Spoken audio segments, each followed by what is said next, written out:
Hello, I am Sophia Roach, a Next Gen member here at Montgomery Community Media, and I am honored to be here with John Seng, Safe Roads, Maryland. Peter Gray, Washington Area Bicyclist Association. Thank you so much for being here, and could you briefly explain what both of your organizations do? Sure. Safe Roads, Maryland is our brand, but we're a statewide organization with formerly referred to as Maryland Coalition for Roadway Safety.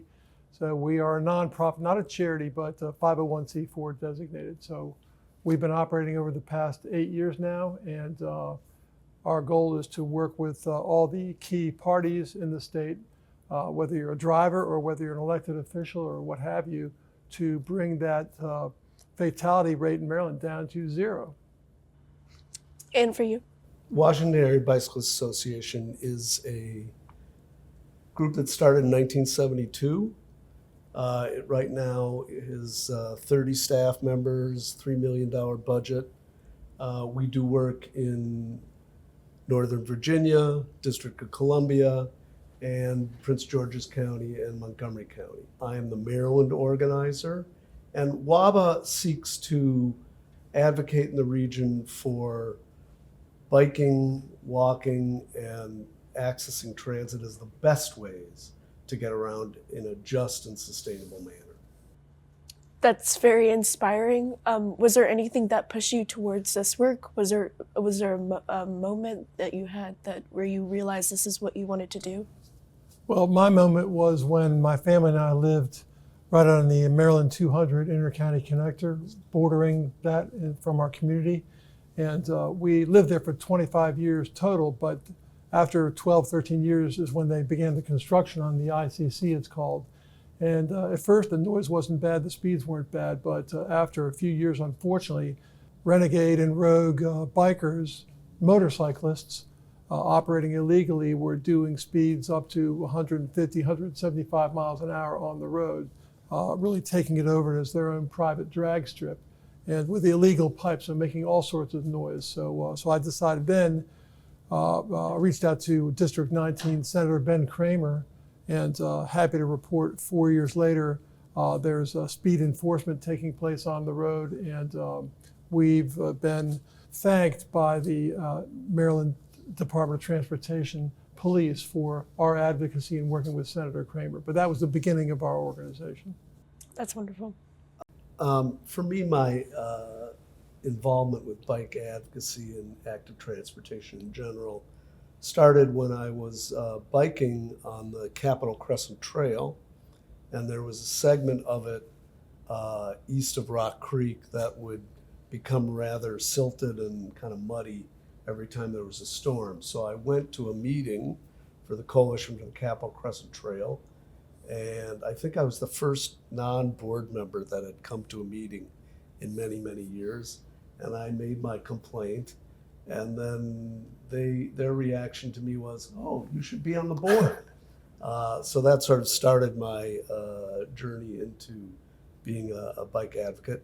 When I retired from my federal job, I was at that time on the board of the Washington Area Bicyclist Association, and at that point, I wanted to have something to do that was substantive, meaningful, and so I offered my services as a volunteer, but to be on the staff and part of the staff, and that's what I've been doing the last 8 years. That's very inspiring. It shows how much your voice can push you this far with change and litigation.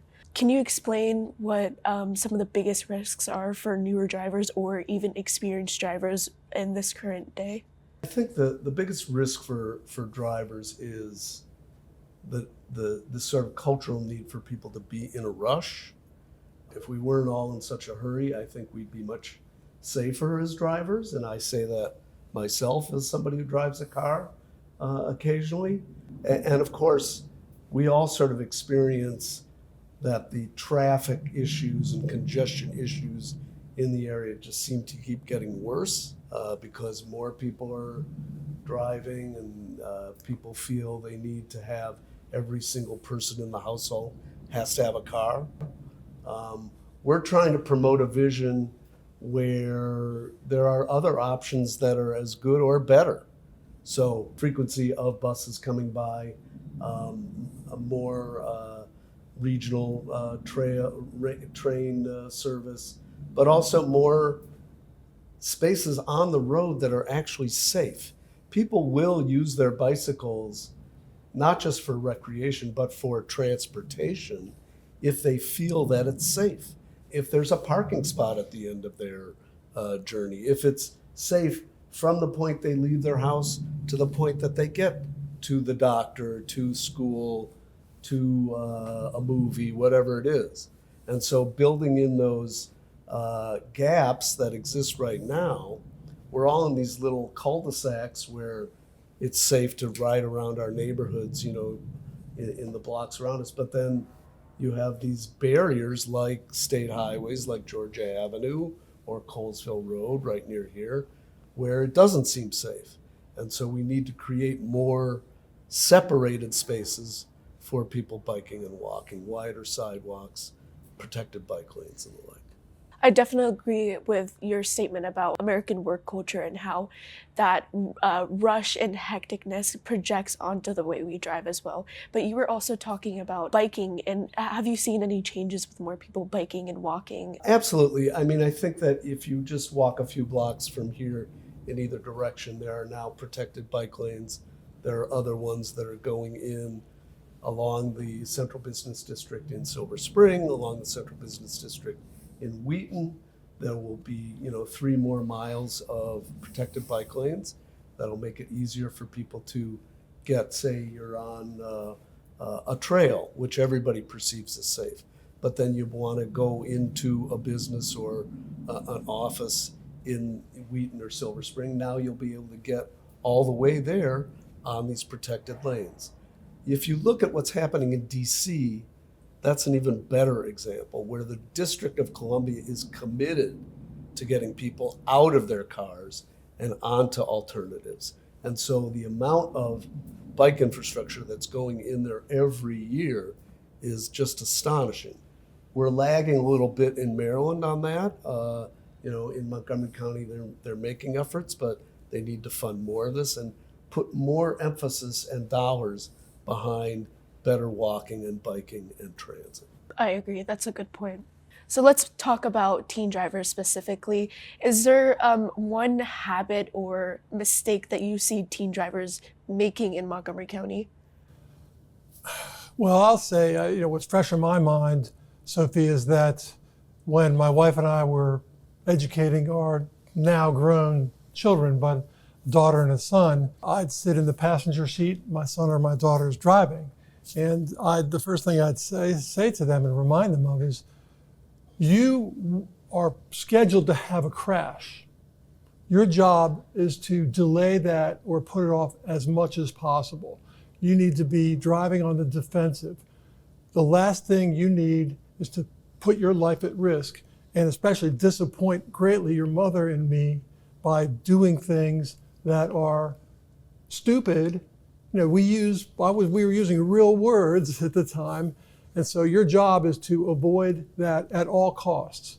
It doesn't matter what friends are with you, what someone feels is cool, what someone else wants to drink or smoke or whatever.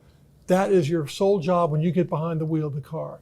And we were fortunate that our 2 children, I'm certain, paid attention, respected that command most of the time. But in general, teen driving, those ages 16, 17, 18, are the highest risk for occurrence of being involved in a crash, and they have the highest fatality rate nationwide. It's higher certainly than homicide.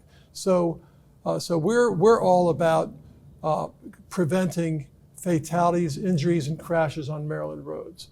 And so our advice is that remember who's in charge when you're behind the wheel of a car. You assume a responsibility for yourself, for your passengers and for other people on the road, bicyclists included and pedestrians trying to cross the road.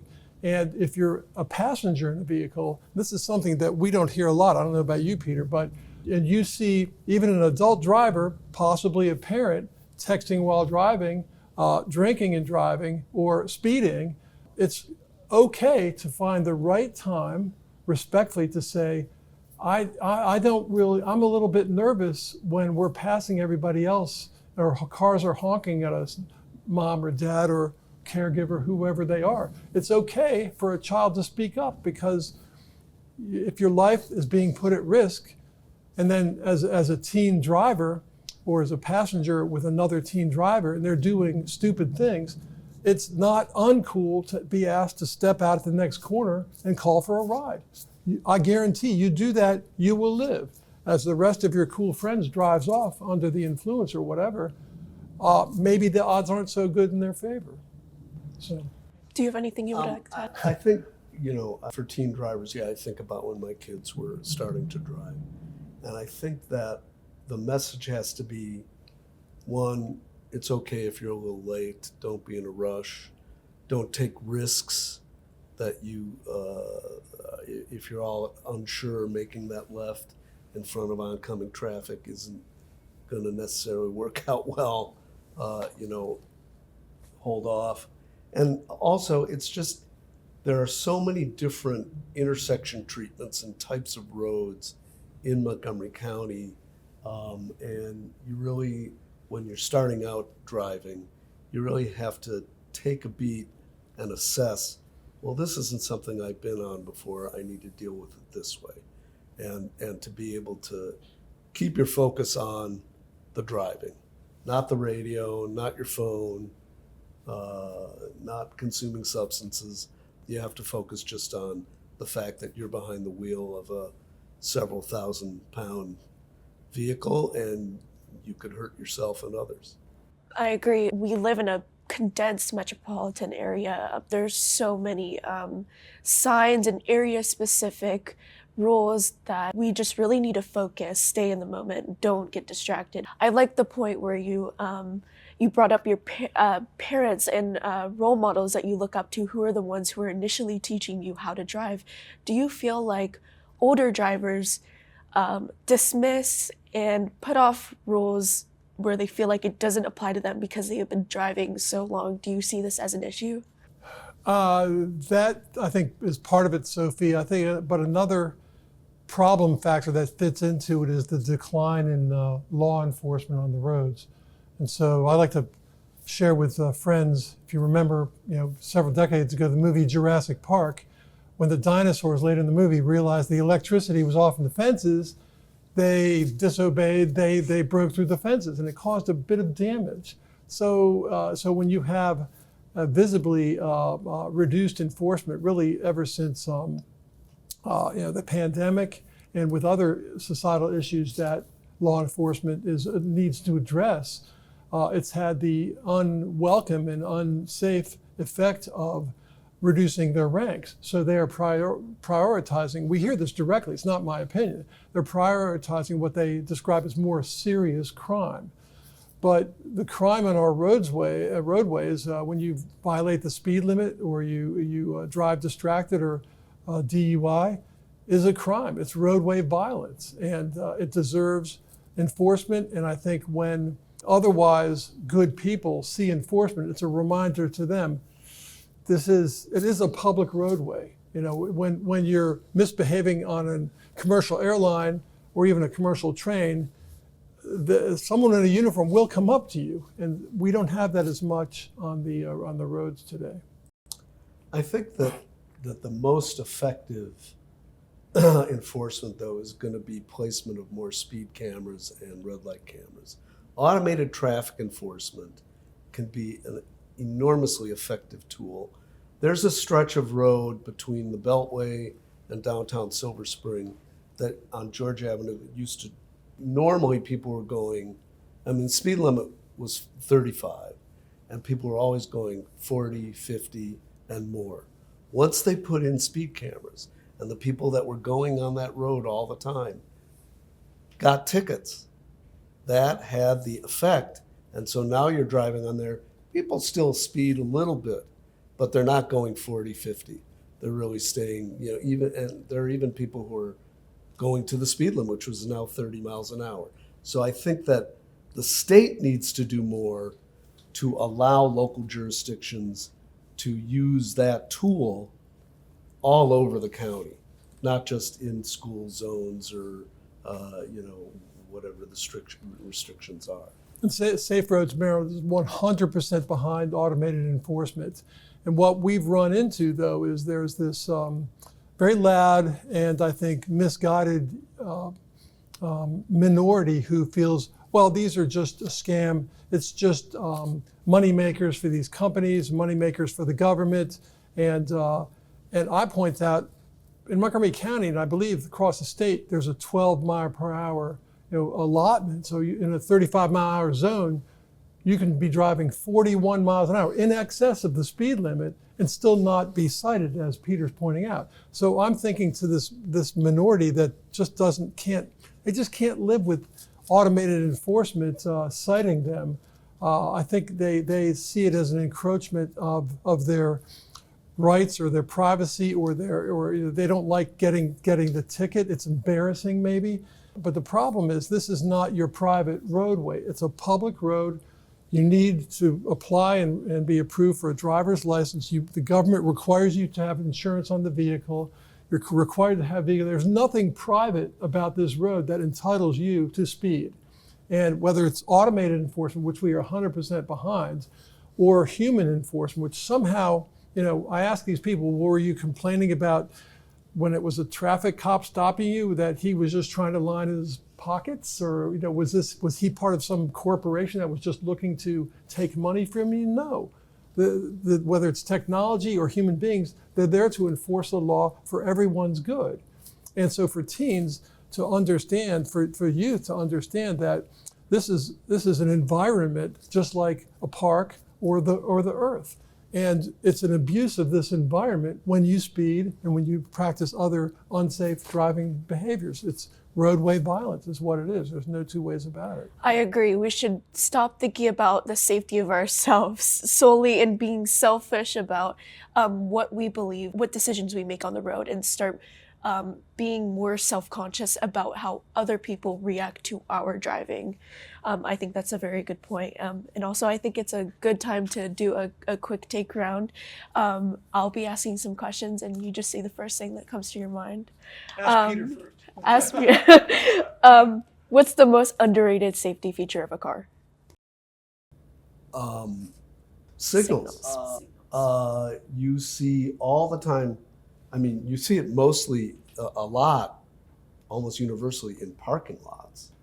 But even on the roads, people will make turns or move lanes or whatever without using the signal device in their car that will signal to the other drivers, hey, I'm going this way, I'm going that way.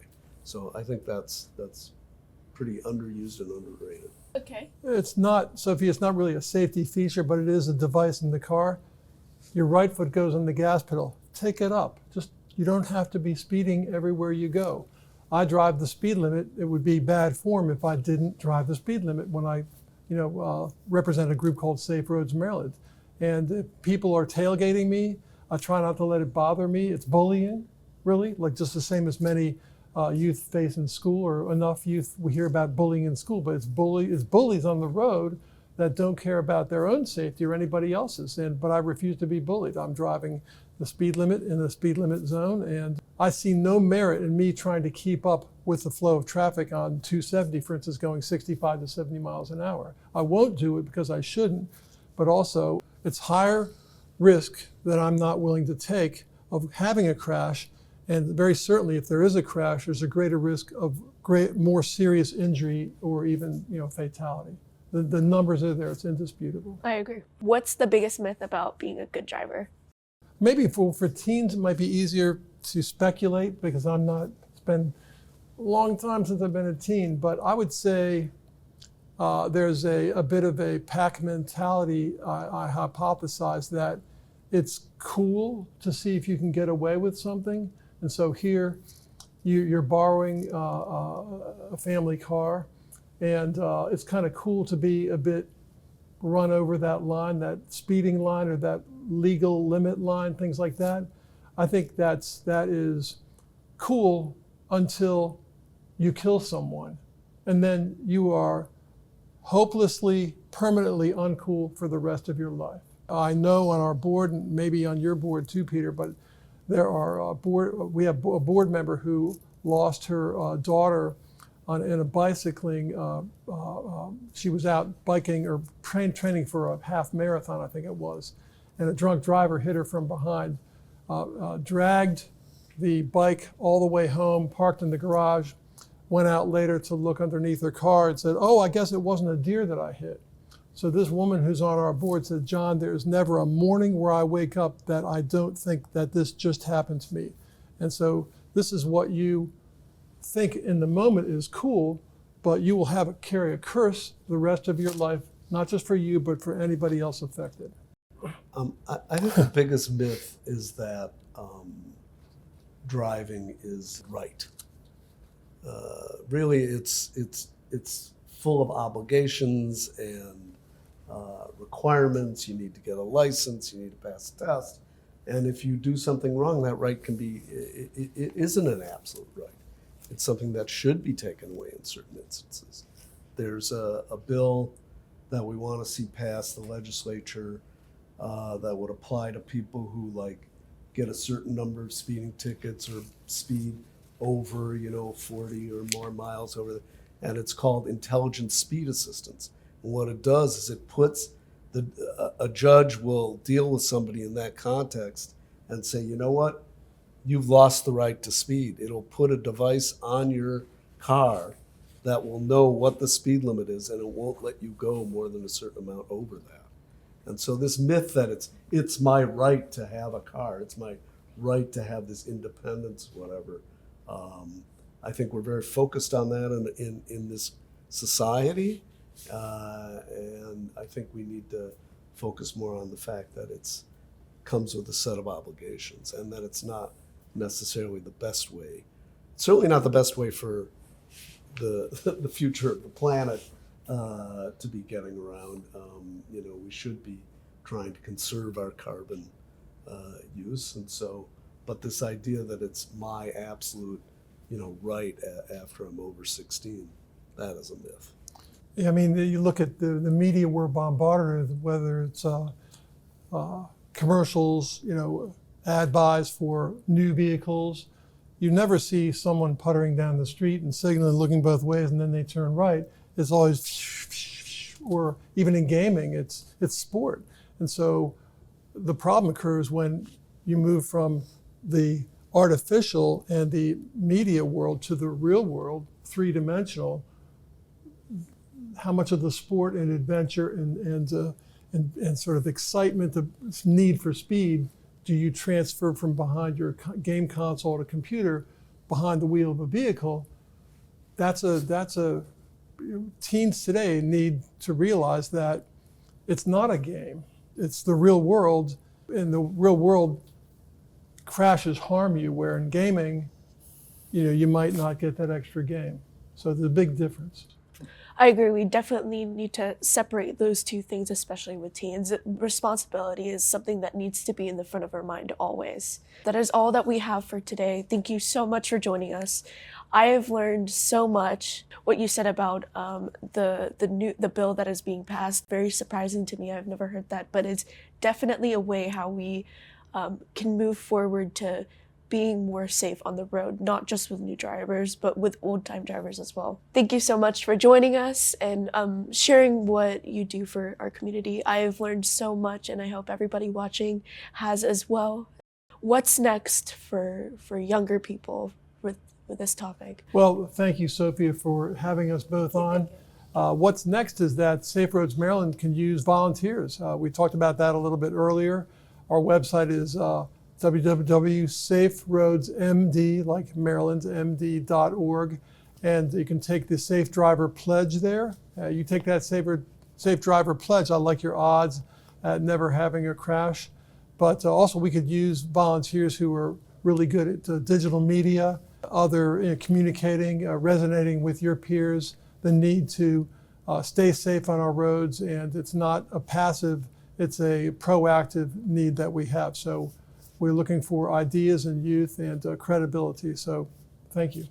And for you? WABA has been approved by Montgomery County for students to get SSL hours, student service learning hours, by volunteering at WABA events. If there's a project that you want to do that you think would benefit the kinds of advocacy that WABA does, go to www.waba.org or send me an email, peter@waba.org, and we can have a conversation and see how you can get more involved in the effort to make walking, biking, and accessing transit the best ways to get around Maryland. Please reach out if you want to learn more about road safety in Montgomery County. That is all. Thank you so much for watching.